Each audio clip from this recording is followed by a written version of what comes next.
It was 1587. The promise of the New World whispered across the Atlantic. A chance for a new life, a new beginning.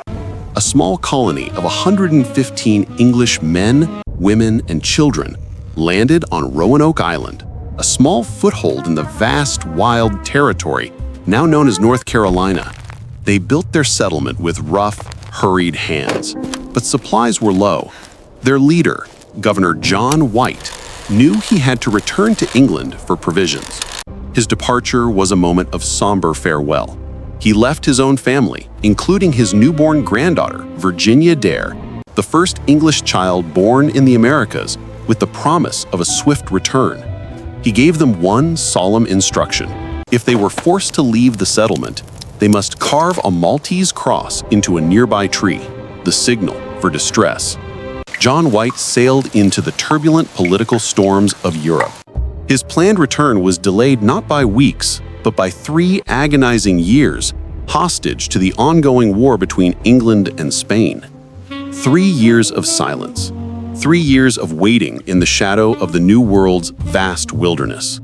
When White finally set foot on Roanoke Island again in 1590, the air was heavy, thick with foreboding. The small fleet approached the shore, their hearts consumed by dread. What they found was not the bustling life of a settlement, but a profound, unnatural silence. The palisade walls stood intact, but broken inwards in one place. A sign of desperate, hurried entry, or perhaps a forced departure. White's lantern cut through the darkness of the empty huts. Everything was gone. Tables were overturned. Valuables, tools, and clothing were scattered or missing. It was a scene of rushed, inexplicable abandonment. There was no sign of a struggle, no indication of violence, and no bodies. The colonists had simply vanished. The search led White to the main wooden post of the fort. There, carved deep into the rough wood, was their only clue. A single ominous word: CROATOAN. White looked frantically for the second part of the instruction, the Maltese cross, the signal for distress. It was nowhere to be found.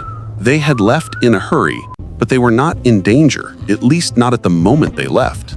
The silence of the abandoned fort was deafening. Where had 115 people gone?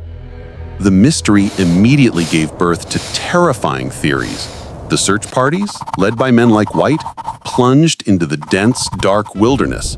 Every fallen log, every pile of cold ashes, every broken cooking pot was scrutinized. They found scraps, a rusty cutlass, half buried in the mud, a worn prayer book lying open, a small wooden toy, a child's last trace, swallowed by the soil. They found rough footprints, some of European boots, some of Native American moccasins, walking side by side on a muddy path, suggesting 2 groups traveling together. The theories were brutal.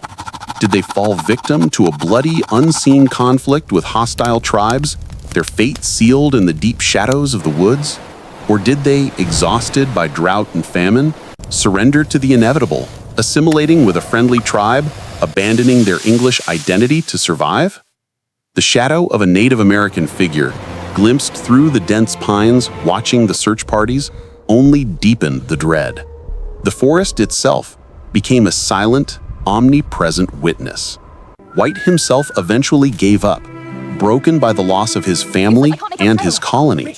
He sailed back to England, the question forever etched into his soul. The lost colony of Roanoke remains a historical cold case, a ghost story whispered in the American consciousness. History tells us only of the final desperate word carved into the wood. The wilderness swallowed the truth whole, leaving only the sound of the wind blowing across the abandoned wooden walls and the vast, dark ocean outside.